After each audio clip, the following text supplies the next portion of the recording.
그동안은 어떤 치료를 좀 받아보셨나요? 네, 그 허리가 아프면요. 네. 일어나서 저 앉는 게 너무 네. 불편해서요. 네, 밥도 못 먹고 막 그러거든요. 음, 그래서 치료는 어떻게 받아보셨을까요, 그동안? 그래서 이제 병원 가서요. 음, 이제 얘기하고서는 저기 뭐야 그 그게 무슨 주사인지 놔줬어요. 아무튼 그러셨군요.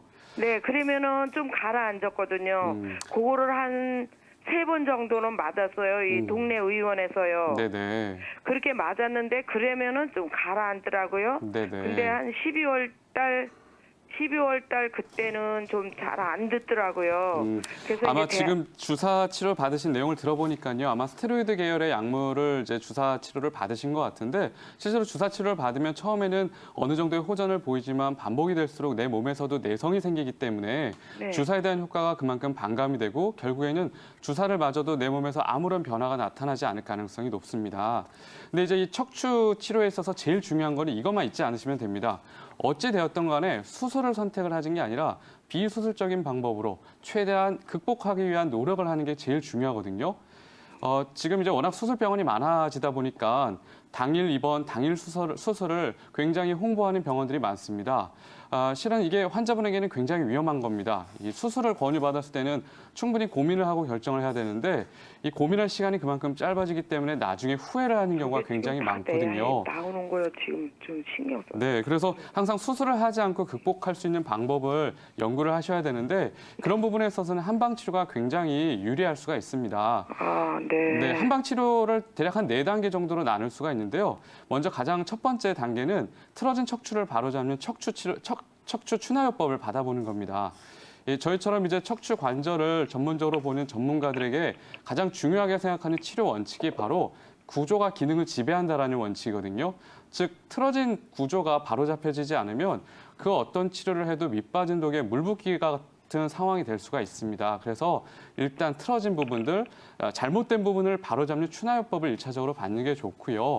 두 번째로는 일단 통증이 느껴진다는 것 자체가 그 부위에 염증이 있다는 것입니다. 이미 과거에 발생된 손상으로 이제 염증이 지금 통증을 일으키고 있는 것이기 때문에 이럴 때는 봉침과 같은 약침을 이용해서 염증을 제거하는 게 효과적일 수가 있고요. 그리고 세 번째로는 이제 결국 척추도 보약이 필요하거든요. 우리가 기운이 떨어지고 체력이 약할 때 보약을 먹잖아요. 이 척추도 강하게 시켜줄 수 있는 강근골 성분의 약재가 들어있는 척추 보약을 같이 복용하는 게 효과는 확실히 더 좋습니다.